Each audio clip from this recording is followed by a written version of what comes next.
selamat pagi. Apa kabarnya anak-anak ibu? Ibu harap semuanya dalam keadaan sehat ya.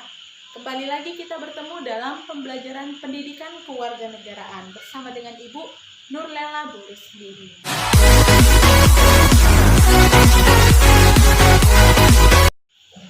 Pada hari sebelumnya kita sudah membahas sebagian dari materi bab 2 mengenai norma dan keadilan, di mana kita bahas norma dalam kehidupan bermasyarakat.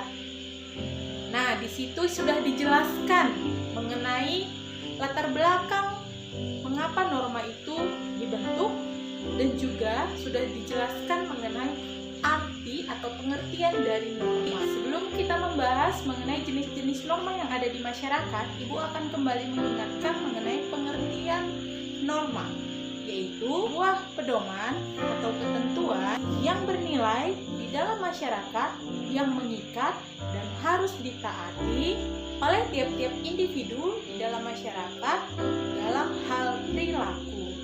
Nah, setelah kamu tahu arti norma, maka sekarang kita akan memasuki jenis-jenis norma yang ada di dalam masyarakat. Dilihat dari sumbernya, norma dibagi menjadi 4 jenis. Yang pertama adalah norma kesusilaan, yang kedua adalah norma kesopanan, yang ketiga adalah norma agama, dan yang terakhir adalah norma hukum. Norma kesusilaan.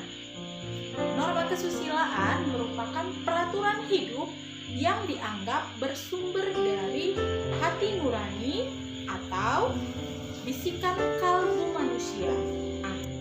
Norma ini mengajarkan seseorang untuk bertindak baik dan benar. Contoh perilaku yang sesuai dengan norma kesusilaan adalah hendaklah kamu berkata jujur atau tidak berbohong. Yang kedua, hendaklah kamu berbuat baik kepada sesama manusia.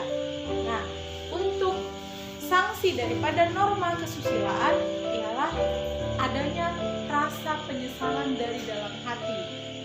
Kamu akan merasa bersalah apabila kamu melanggar norma kesusilaan. Karena kembali lagi, norma kesusilaan adalah norma yang bersumber dari hati nurani. Yang kedua adalah norma kesopanan. Norma kesopanan merupakan peraturan hidup yang bersumber dari pergaulan sekelompok manusia dalam kehidupan sehari-hari. Nah, untuk norma kesopanan biasanya terdapat perbedaan dalam setiap tempat. Setiap tempat memiliki ciri khas peraturan hidup masing-masing yang berbeda dengan tempat yang lainnya. Contoh misalnya di Medan itu diperbolehkan kita untuk menggunakan pakaian lengan pendek. Nah, kalau kita lihat di daerah Aceh itu tidak diperbolehkan untuk mengenakan pakaian berlengan pendek, kaos berlengan pendek, tapi harus menggunakan kaos berlengan panjang. Nah, itu salah satu norma yang ada di Aceh dan di Medannya. Itu tidak ada yang salah, sama-sama itu dipakai dalam setiap daerah. Karena itu norma kesopanan juga dilihat dari tempatnya.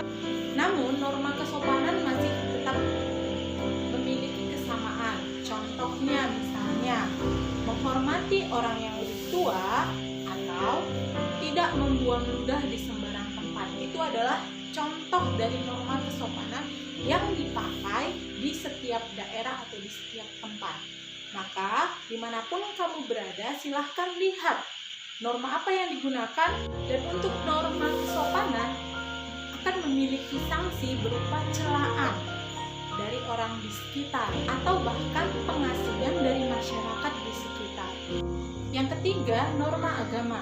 Norma agama merupakan ketentuan-ketentuan hidup yang bersumber pada ajaran agama. Jadi, norma agama adalah peraturan hidup yang diterima dari ajaran-ajaran, larangan-larangan, dan perintah-perintah yang bersumber dari Tuhan. Nah, untuk norma agama itu biasanya tergantung pada agama yang kita anut. Jadi setiap agama pasti memiliki perbedaan. Contoh, untuk agama Kristen, Katolik, dan Protestan, maka umatnya akan mempedomani ajaran yang sesuai dengan kitab suci, yaitu Alkitab. Untuk agama Islam, itu umatnya akan mempedomani ajaran agama yang sesuai dengan kitab suci mereka, yaitu yaitu Al-Quran. Begitu juga dengan agama Hindu, mereka akan mempedomani ajaran agamanya berdasarkan kitab sucinya yaitu Veda. Dan untuk agama Buddha, mereka akan mempedomani berdasarkan kitab sucinya yaitu Tripitaka.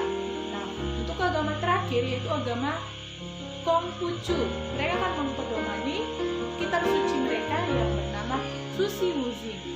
Nah, ini adalah agama yang diakui di negara kita. Ada 6 agama. Untuk sanksi daripada pelanggaran terhadap norma agama, ini akan dirasakan pada kehidupan yang akan datang. Ini tidak akan langsung dirasakan pada saat kita melakukan kesalahan, tapi setelah selesai menjalani kehidupan di dunia, maka disitulah proses pemberian sanksi terhadap pelanggaran norma agama ini berlangsung. Itu menurut ajaran agama yang ada. Untuk lebih jelasnya silahkan pahami, pelajari agamamu, mengenai ajaran agamamu, baik itu perintah-perintahnya, larangan-larangannya. Dan yang terakhir adalah norma hukum. Konstitusi negara Indonesia yaitu Undang-Undang Dasar 1945, tepatnya pada pasal 1 ayat 3 mengatakan bahwa Indonesia adalah negara berdasarkan hukum. Jadi untuk norma keempat ini sangat penting untuk kamu pahami. Norma hukum adalah sebuah peraturan hidup yang dibuat oleh penguasa yang bersifat memaksa dan mengikat semua orang yang ada di negara tersebut dan memiliki sanksi yang tegas. Untuk sanksi bagi pelanggar norma hukum biasanya itu ada berupa penjara atau denda dan hukuman mati. Norma hukum ini memiliki unsur-unsur. Yang pertama, bersifat resmi karena norma hukum dibuat langsung oleh penguasa negara.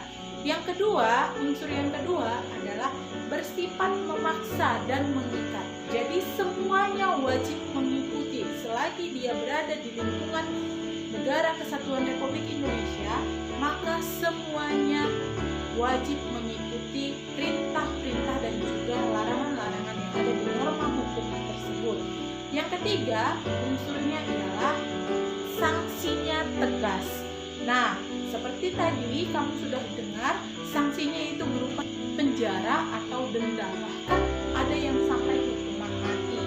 Di antara keempat norma di atas, norma hukum merupakan norma yang diperlukan bagi kehidupan manusia. Dengan adanya hukum diharapkan tercipta kehidupan yang adil dan teratur. Oleh sebab itu, maka negara Indonesia adalah negara hukum yang dapat dibuktikan dalam Undang-Undang Dasar 1945 Pasal 1 ayat 3 yang berisi negara Indonesia adalah negara hukum. Menurut pendapat dari beberapa ahli mengatakan bahwa negara yang dapat dikatakan sebagai negara hukum harus memiliki unsur-unsur sebagai berikut. Yang pertama, adanya supremasi hukum atau supremacy of the law. Hukum harus menjadi pedoman utama bagi penyelenggara negara atau warga negara dalam bersikap dan bertindak. Yang kedua, adanya kesamaan di dalam hukum atau equality before the law, yang artinya adalah semua orang sama di hadapan hukum, atau ditegaskan juga di dalam Undang-Undang Dasar tahun 1945 Pasal 27 ayat 1. Yang ketiga adalah dijaminnya HAM atau hak asasi manusia atau juga human right.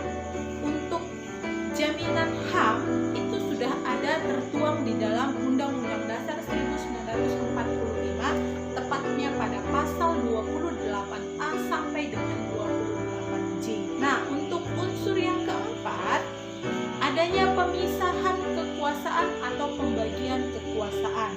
Nah, untuk ini Indonesia itu dikenal dengan trias politika atau pembagian kekuasaan. Ada kekuasaan eksekutif, ada kekuasaan legislatif, dan ada kekuasaan yudikatif.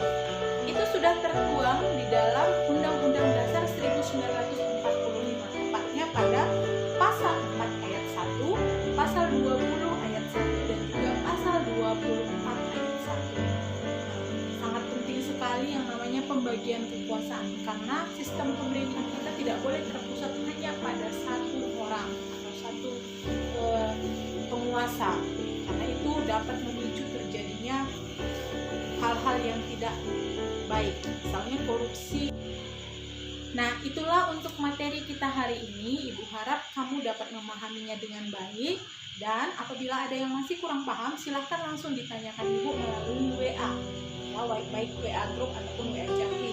Nah, silahkan dibaca juga buku paketnya. Untuk kalian tetap semangat dan tetap sehat. Sampai ketemu pada hari selanjutnya. Terima kasih.